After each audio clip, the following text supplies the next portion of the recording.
Is the MCU coming back? Time for a bathroom movie review.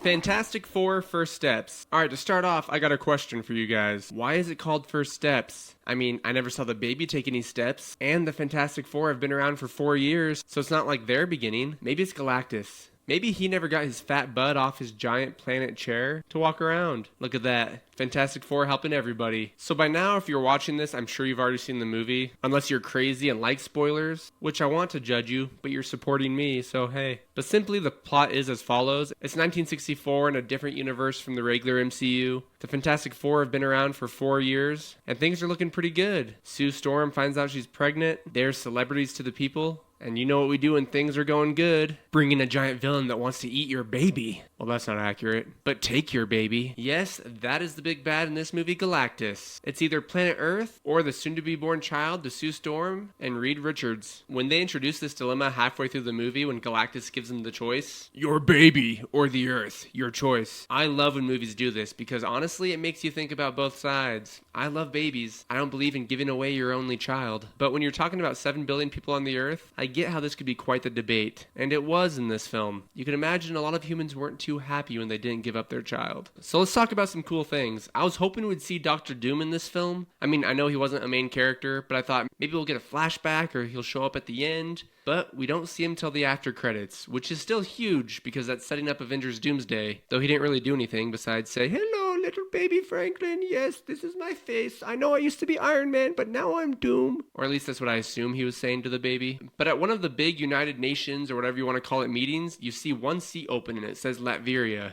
Is that how you pronounce it? I can't remember. But that is Dr. Doom's country. So at least we get a little nod to him. I also wasn't against them making Silver Surfer a girl. There's times I am annoyed about gender change, but they did her so great. And don't worry, as Johnny finds out, that surfboard is not part of the body, because that would be weird. Unless you're into weird. No judgment from me. But as far as strong female leads, Julia Garner definitely passed the test as Silver Surfer. You feel for her, you get what she's going through. But then again, if you really think about it, she's probably had how many hundreds or thousands of worlds killed? But hey, Earth is where we live. That makes up for all the other trillions of people she basically murdered. Not saying she helped save the Earth or anything, because that would be a spoiler. But oh wait, you clicked on this video. So spoiler, she does help. And then the other female lead, Sue Storm. And without talking all about her triumphs and the great things she does in this movie, I just want to talk about one thing that is super respectable. And I liked how they did this. The Fantastic Four travels across space to come and meet with Galactus. And while they're meeting, he shares, "Hey, I want your child." Psh, Earth saved. And then he forces, through some Galactus power that he has, Sue Storm into labor. What a tool. So not only is she in labor, which is already painful enough, so I hear. Closest I've probably felt to labor is when I have too many jalapenos and I'm sweating on the bathroom. Not this bathroom, that'd be gross. This is a movie office. But Sue Storm goes into labor as they're running from Galactus, and then they get on the ship and take off, and then they have, I don't know how long, but of a chase scene from Silver Surfer, chasing them through space, through their portal, by other planets, and all the while she's just screaming in the ship, trying to get a baby to pop out. That would suck so bad. Though, I mean, it seemed like she was only in labor for, what, half an hour? Maybe it balances it out. Though I'll say A Quiet Place still has her beat. You guys remember that movie? Well, the mom has to give birth without making any noise, so the killer aliens that can only hunt by sound don't come find her. And then right after giving birth, she walks down the stairs and has a nail go through her foot. Yeah, I think she wins. One thing I really liked about this movie is how they went full send with the comic book stuff. At the beginning, you see some of their feats and the villains they've gone up against. Very comic booky, almost like a cartoon. But I loved it. I'm glad we're not being as safe and trying to make things feel too real as a comic book adaptation. Because when they do this the right way, all of us have already suspended our beliefs so much, we're willing to suspend it even more in the future, and we can have more crazy things from the comics. Speaking of crazy things, their plan to beat Galactus is technically not to beat him, but to run away. For those of you that have watched SpongeBob, do you remember the episode where they're trying to save Bikini Bottom? We should take Bikini Bottom and push it somewhere else! Just move it somewhere else. Well, that is Reed Richards' plan with Planet Earth. Just take it and move it somewhere else, because then Galactus can't find them. Yeah, it's ridiculous, but it's a comic book movie, and I thought it was awesome. I mean, the plan doesn't work, which was more awesome, because then we get some Godzilla Galactus storming through the city. I am so happy that I live in a day where I can see Galactus storming through a city. Not a giant cloud coming to consume Earth like in Rise of the Silver Surfer from 2007, but an actual being as tall as skyscrapers. I count my blessings every day I was born when I was, so I could get good CGI. I have no complaints about Galactus. It was awesome. I mean, he straight up flings the Thing into space. Literally, from Earth to space to where he's floating. It was beautiful.